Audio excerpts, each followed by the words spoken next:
ओम शांति। आज हम सुनते हैं 29 सितंबर 2023 के ईश्वरीय अनमोल महावाक्य। आज मीठे प्यारे शिव बाबा ने कहा, मीठे बच्चे, संग दोष में तुम्हें बहुत संभाल करनी है, क्योंकि संग दोष में आने से उल्टे कर्म होते हैं। बाप की याद भूल जाती है। प्रश्न पूछा, किस फजीलत मैनर्स के आधार पर तुम बच्चे अपनी अवस्था को आगे बढ़ा सकते हो? उत्तर बताया, अगर कभी भूल हो जाती है तो बाप से क्षमा मांगने की फजीलत चाहिए। बाप को कहना चाहिए, आई एम सॉरी। इसमें जरा भी देह अभिमान न आए। इससे अवस्था आगे बढ़ती रहेगी। चढ़ती कला का आधार है बाप से सच्ची दिल है। कभी भी अपने को मियाँ मिट्ठू नहीं समझना है। भले हर एक से हो सकती है, क्योंकि अभी तक कोई परिपूर्ण नहीं बने। गीत, हमें उन राहों पर चलना है जहाँ गिरकर संभलना है। ओम शांति। कुछ तो कहना पड़ता है, उस हिसाब से ओम शांति कहना अच्छा है। आत्मा को अपना सर्वधर्म बताना है। बाप भी कहते हैं, अब शांति में देश से रहने वाले हैं। तुम असूल आत्मा हो, तुम्हारा सर्वधर्म शांत है। सारी दुनिया शांति शांति करती रहती है, परंतु शांति किसका कहा जाता है, यह कोई नहीं जानते। समझते हैं कि यह लड़ना झगड़ना जो चलता है वह शांत हो जाए, परंतु वह शांति कोई काम की नहीं। घर में स्त्री पुरुष होते हैं, कोई तो झगड़ते हैं, कोई झगड़ते नहीं। वह कोई शांति हुई क्या? शांति और चीज़ है। शांति तो आत्मा का सर्वधर्म है। वैसे ही बाप का सर्वधर्म भी है। शांत आत्माओं का बाप कौन है? परमपिता परमात्मा। उनका धर्म क्या है? उनका धर्म है शांत। परमपिता परमात्मा शांत देश में रहने वाले हैं। हम भी शांत देश में रहने वाले हैं। कोई भी आए तो बोलो, तुम्हारा सर्वधर्म तो शांत है ना, तुम असूल वहाँ के रहने वाले हो। यह आए का पाठ बजाने, शरीर द्वारा पाठ तो बजाना ही है। शांति के लिए वास्तव में जंगल आदि की भी दरकार नहीं है। आत्मा को अपने सर्वधर्म पता है। आत्मा थक जाती है तो रात को अशरीरी हो शांत हो जाती है। रात को कितना सन्नाटा रहता है, सुबह होने से आवाज़ शुरू हो जाती है। वह हुई हद की रात और दिन। अभी तो बेहद का रात और बेहद की दिन है। आत्मा 84 जन्मों का पाठ बजाकर थक जाती है, इसलिए कहते हैं अब वापस शांति धाम जाना है। बाप भी कहते हैं, शांति धाम और सुखधाम को याद करो। सुखधाम में बैठे थोड़े ही याद किया जाता है, याद किया जाता है दुख धाम में, अशांति धाम में। तो अब बाप कहते हैं, बच्चे अब नाटक पूरा हुआ है, तुमको घर चलना है। फिर तुम्हारे लिए शांति भी है तो सुख भी है। बाप कहते हैं, मैं पांडव हूँ, तुमको वापस सच्ची यात्रा पे ले जाने आया हूँ। शांति धाम का पांडा एक बनता है, वहाँ उनके बच्चे बनते हैं। एक से तो काम नहीं होगा, कितनी बड़ी सेना है, सभी मुख शांति तरफ। वह है परे ते परे धाम। बद्रीनाथ अमरनाथ जाना कोई दूर नहीं, वहाँ जाना तो बड़ा सहज है। अच्छा बताओ, मूल वतन सूक्ष्म वतन जाना सहज है या अमरनाथ बद्रीनाथ जाना सहज है? सूक्ष्म वतन मूल वतन नज़दीक है, यहाँ अमरनाथ बद्रीनाथ नज़दीक है। देखने में तो सूक्ष्म वतन मूल वतन परे ते परे हैं, परंतु जाने के लिए देरी नहीं लगती, सेकंड की बात है। तुम सिर्फ बुद्धि से याद करो, मैं जिस्मानी सूक्ष्म वतन परे ते परे हैं। यात्राओं तो कोई नई बात नहीं, आधा कल्प वह यात्रा करते आए हो। यह रूहानी यात्रा तुमको एक ही बाप आकर कराते हैं। तुम तो हो सीधे क्लब पे बच्चे, तुमको तो रास्ता बताना है। तुम मंदिरों में जाकर समझाओ यह देवी देवताएं कब राज्य करते हैं। इनको ऐसा पूज्य किसने बनाया। तुम जानते हो हम राज पूज्य थे कि पुजारी बने, तो पुजारी का दर्जा कम हुआ ना। पूज्य उच्च, इनको ऐसा पूज्य किसने बनाया।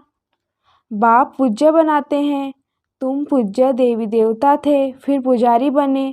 अब पूजा को छोड़ फिर पूज्य बनना है। माया के भी बहुत विघ्न पड़ते हैं। अबलाओं पर कितने अत्याचार होते हैं। और यात्रा पर जाने अथवा मंदिरों में सत्संगों में जाने के लिए कोई रोकते नहीं। यहाँ पुजारी से पूज्य बनने में माया कितना हैरान करती है। घड़ी घड़ी गिर पड़ते हैं, बहुत करके गिरते हैं। काम के खड़े में बाप कहते हैं मूत पीड़ित मत बनो, इनसे संभलना है। सबसे गंदा है काम चिंता पर चढ़ना, विश्व सागर में गोता खाना। बाप कहते हैं बच्चे काम महाशत्रु है, इसलिए कभी भी विकार में जाने का संकल्प भी नहीं करना, इससे ही गंदे बन जा पड़ते हैं। ऐसे मत समझो, यहाँ तो आते हैं तो उनकी बुद्धि विश्व से निकल जाती है। कोई कोई ऐसे भी है जो एक दो को देखते पर हैं तो अंदर तूफान चलता है गंदा बनने के लिए। बाप कहते हैं कभी गंदा नहीं बनना, कोई का पीछा नहीं करना, कभी विकार में गिरने का पुरुषार्थ नहीं करो। बाप इससे बचाते रहते हैं। संभलने और गिरने की कितनी चटापेटी चलती है। माया कितना तूफान मचाती है। कितना अच्छा वफादार आज्ञाकारी सर्विसबुल बच्चा था। माया ने ऐसी चमाट मारी जो एकदम खत्म हो गए, मर गए। यह ड्रामा गंदा माया बनाती है। आधा क्लब दुख देने वाली माया है। बाप नहीं मुख में दोष देते हैं कि इधर ही दुख सुख देते हैं। ईश्वर को बाप नहीं समझते। परमात्मा कभी किसी को दुख कैसे देंगे। परमात्मा दुख देंगे तो बाकी मनुष्य तो एक दो में बड़ा ही दुख देंगे।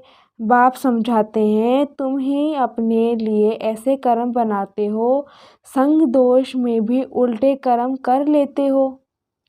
तुम बाप को भूल जाते हो। साधारण है ना, तो बच्चे भूल जाते हैं। बाप तो शिक्षा अच्छी देंगे परंतु उसको भूल जाते हैं। बाप समझाते हैं योग पूरा नहीं है। ऐसे मत समझो भाषण वाले करने हैं। पंडित की एक कथा है ना, औरों को कहाँ राम राम करने से नदी पार हो जाएंगे, खुद को हो पार न सका। बोला बोट नाव ले जाओ तो चले, जो खुद कहता था वह कर नहीं सका। सिर्फ कहना ही है, परंतु कथनी करनी रहनी सब समान हो, इसलिए बाप को मत भूलो। बाबा अभूल बनाते हैं। बाप कहते हैं कोई भी भूल हो जाए तो आकर माफ़ी मांगो, आई एम सॉरी समझो। शिव बाबा कहते हैं यह तुम्हारी भूल है। अच्छा बाबा हम क्षमा चाहते हैं। यह भी अच्छे बच्चों के फजीलत नहीं रहती। इतनी बड़ी भूल की माफ़ी तो मांगे। अपने को बहुत मियाँ मिट्ठू समझते हैं। पाप करते हैं तो क्षमा लेनी चाहिए, नहीं तो उसकी वृद्धि होती रहती है। बाप के साथ बुद्धियोग बड़ा अच्छा चाहिए। भलभाषण तो बहुत अच्छा करते हैं परंतु संपूर्ण कोई बना नहीं है। अंत तक गिरते संभलते रहेंगे। कहते हैं बाबा हमसे यह भूल हो गई, आप क्षमा करना। रहमदिल क्षमा करो। भक्ति मार्ग में सारा दिन क्षमा करते रहते हैं। बाप को कहते हैं क्षमा करो। धर्मराज द्वारा फिर दंड नहीं दिलाना, इसलिए खबरदारी बहुत चाहिए। ऐसे मत समझो कि हम 16 कणा संपूर्ण बन गए, नहीं बहुत अच्छे बच्चे खेलते हैं। बाबा अशुद्ध स्वपन बहुत आते हैं, बाबा की याद ही नहीं ठहरती। मियाँ मिट्ठू नहीं बनना है, अंत में 16 कला संपूर्ण बनेंगे। अभी तो ग्रहण लगा हुआ है, तुम्हारी वह अवस्था आनी है। यहाँ बैठे बैठे उड़ते रहेंगे। आत्मा को खींच होती है, क्योंकि क्लब की थकी हुई है, तो आतुर वेला जल्दी होती है, जल्दी जल्दी जाऊं, परंतु लायक भी बनने पड़े ना। कोई तो यहाँ भी घूमने फिरने जेवर पहनने में आदि खुश हो जाते हैं, फिर दुखी होते हैं तो कहते हैं नायका का छोड़ा। अच्छा, फिर हिम्मत करो, सुख सीखो। अपकार करने वालों पर भी उपकार करना है, परंतु ऐसे भी नहीं और ही माथा खराब कर दे। माया गिराती है, बाप उठाते हैं। मंजिल है ऊंची और यह है सारी बुद्धियों की यात्रा। पुरुषार्थ में टाइम लगता है, लक्ष्य तो बहुत सहज है। 1 सेकंड में तुम जीवन मुक्ति के अधिकारी बन जाते हो। एक बार बाबा कहा, फिर भूलते क्यों हो? निश्चय है, बाबा से स्वर का वर्षा लेते हैं, फिर गिरते क्यों हो? याद कर संभलते क्यों नहीं हो? अच्छे अच्छे बच्चे भूल जाते हैं, फिर और ही डिसफुल सर्विस होती है। सर्विस में भी गुप्त है तो डिस सर्विस भी गुप्त है। दुनिया को क्या पता किसमें कोई भी भूत प्रवेश होगा, वह अशुद्ध सोल का प्रवेश है, तो वह भी नुकसान कर देते हैं। मायावी सोल प्रवेश कर लेती है, वह ज्ञान है, परंतु परिपूर्ण कोई नहीं है। कोई न कोई खामी रहती है, तो डर जान होना चाहिए। हमको बाबा की श्रीमत पर चलना है। अगर श्रीमत पर न चले तो कोई भ्रष्ट काम किया तो पद भी भ्रष्ट होगा और सजाएं भी बहुत खाएंगे। कर्मों का फल यहाँ भी बड़ा कड़ा भोगना पड़ता है, इसलिए कर्मातीत अवस्था का पुरुषार्थ करना है। बाबा के साथ बड़ा सच्चा रहना है। सबका शिव बाबा से कनेक्शन है। सेंटर्स सब शिव बाबा के हैं। तुम्हारा सेंटर फिर कहाँ से आया? तुम शिव बाबा के हो। विश्वविद्यालय बाप का है ना, ईश्वरीय विश्वविद्यालय मेरा यह सेंटर है। यह ख्याल आया और मरा, ऐसे मेरा मेरा करते कितने गिर पड़ते हैं। सब कुछ शिव बाबा का है। तुम कहते हो बाबा यह तन मन धन सब आपका है, तो बाबा भी कहते हैं स्वर्ग की राजाई सारी तुम्हारी है। कितना एवाजा मिलता है। तुम क्या देते हो? मरने से पहले करनी घोर को देते हो ना। जीते जी दान करते हैं, देखते हैं बस होपलेस केस है तो दान पुण्य कराते हैं। बाप भी कहते हैं बच्चे जीते जी कर लो, यह तो पुराना तन है, तुम आत्माएं मेरी हो। यह शरीर पाठ बजाते बजाते अब पुराना हो गया है। अब फिर मेरे बनो तो तुम्हारी आत्मा और शरीर दोनों शुद्ध बनेंगे, तो इकट्ठे साफ होते हैं। आत्मा जो अपवित्र बनी है उनको शुद्ध बनाना है। मेरे साथ योग लगाने से ही शुद्ध बनेंगे। योग रखेंगे तो चढ़ती कला होगी, योग नहीं रखेंगे तो गिरती कला हो जाएगी। सर्विस का शौक चाहिए, पूछना नहीं है, सर्विस पर जाएं। बाबा समझते हैं शौक नहीं है, मनसा वाचा कर्मा सर्विस का शौक चाहिए। मनसा नहीं तो वाचा का कर्मा कोई न कोई सर्विस में लग जाना चाहिए, तो अजूरा मिलेगा। आपे ही जो करे से देवता, कहने से करे तो मनुष्य, कहने से भी न करे तो कोई भी काम का नहीं। जितना सर्विस करेंगे उतना फल मिले।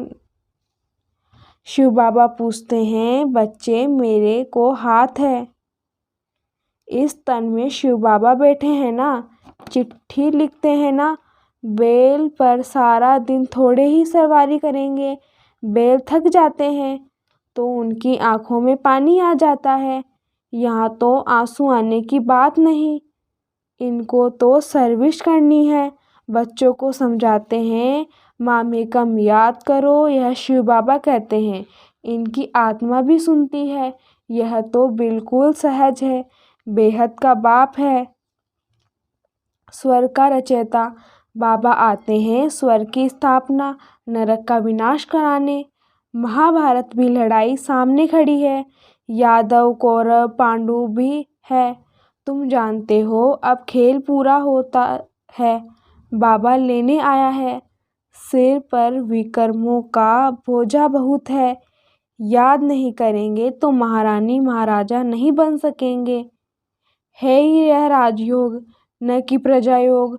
योग पूरा नहीं लगाते तो प्रजा बन पड़ते हैं। कहते हैं बाबा हम पूरा वर्षा लेंगे, तो सर्विस का शौक चाहिए। लिखकर पूछ सकते हो, अगर इस समय हमारा शरीर छूट जाए तो हम क्या बनेंगे? परिपूर्ण तो अंत में बनेंगे। अभी तुम अपूर्ण हो। अपनी अवस्था की जांच करनी है। हम कितना बाबा की सर्विस पर हैं, कितना आज्ञाकारी वफादार हैं, कितना सर्विस के लिए तड़पते हैं। फिर कोई को जाकर जियादान करें। बेचारे बहुत दुखी है। यह एक ही सतगुरु है, शांति धाम सुखदान ले जाने आए हैं। वह गुरु लोग अपने को जगत पिता जगत शिक्षक कह न सके, सिर्फ जगत गुरु कहलाते हैं। यह तो जगत का बाप टीचर गुरु एक ही है। तुम जानते हो बाप आया है, तो बाप से पूरा वर्षा लो। देह अभिमानी अच्छा नहीं है। देह अभिमानी बन बाप को याद करो, फिर तुम्हारी निरोगी काया बन जाएगी। वहाँ तो पवित्रता सुख शांति संपत्ति है, अथाह संपत्ति है। यहाँ तो देखो पेट के लिए मारामारी है। अच्छा मीठे मीठे बच्चे, शिकिलदे बच्चों प्रति माता पिता बाप दादा का याद प्यार गुड मॉर्निंग। रूहानी बाप की रूहानी बच्चों को नमस्ते। हम रूहानी बच्चों की रूहानी बाप दादा को याद प्यार गुड मॉर्निंग नमस्ते बाबा नमस्ते। धारणा के लिए मुख्य सार। फर्स्ट पॉइंट, रूहानी पांडव बन सच्ची यात्रा करनी और करानी है। बुद्धियों की बहुत संभाल करनी है। अपने ऊपर बहुत खबरदारी रखनी है। सेकंड पॉइंट है, बाप के साथ सच्चा रहना है। कर्मातीत बनने का पुरुषार्थ करना है। जीते जी सब बाप के हवाले कर सफल कर लेना है। वरदान है, अपनी चलन और चेहरे द्वारा सेवा करने वाले निरंतर योगी निरंतर सेवाधारी भव। अपनी चलन और चेहरे द्वारा सेवा कराने वाले निरंतर योगी सेवाधारी भव। सदा इस स्मृति में रहो कि बाप को जानने और पाने वाले कोटों में कोई हम आत्माएं हैं। इसी खुशी में रहो तो आपके यह चेहरे चलते फिरते सेवा केंद्र हो जाएंगे। आपके हर्षित चेहरे से बाप का परिचय मिलता रहेगा। बाप दादा हर बच्चे को ऐसा ही योग्य समझाते हैं, तो चलते फिरते खाते पीते अपनी चलन और चेहरे द्वारा बाप का परिचय देने की सेवा करने से सहज ही निरंतर योगी निरंतर सेवादारी बन जाएंगे। स्लोगन है, जो अगन समान सदा अचल अडोल एक रस रहते हैं, उन्हें माया दुश्मन हिला भी नहीं सकती। जो अगन समान सदा अचल अडोल एक रस रहते हैं, उन्हें माया दुश्मन हिला भी नहीं सकती। ओम शांति। आज का स्वमान है, मैं निरंतर योगी व सेवाधारी आत्मा हूँ। मैं निरंतर योगी व सेवाधारी आत्मा हूँ। ओम शांति। शुक्रिया बाबा, शुक्रिया।